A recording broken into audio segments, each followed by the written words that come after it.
എഫേസ്യർക്ക് എഴുതിയ ലേഖനം 2-ാം 16-ാമത്തെ വാക്യം. ക്രൂശിന്മേൽ വെച്ച് ശത്രുത്വം ഇല്ലാതാക്കി, അതിനാൽ ഇരുപക്ഷത്തെയും ഏക ശരീരത്തിൽ ദൈവത്തോട് നിരപ്പിക്കുവാനും തന്നെ.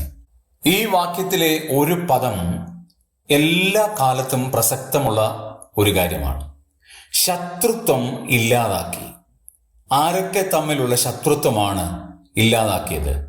യഹൂദനും യവനനും തമ്മിലുള്ള ശത്രുത്വം ദൈവം ഇല്ലാതെയാക്കി.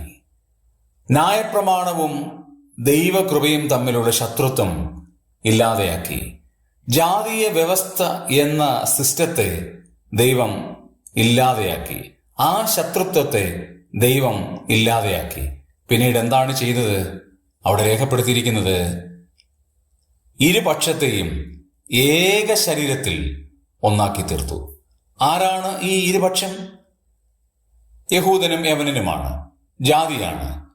ശത്രുത്വം ഉണ്ടാക്കിയതാരാണ് എന്ന് അവിടെ രേഖപ്പെടുത്തിയിട്ടുണ്ട്.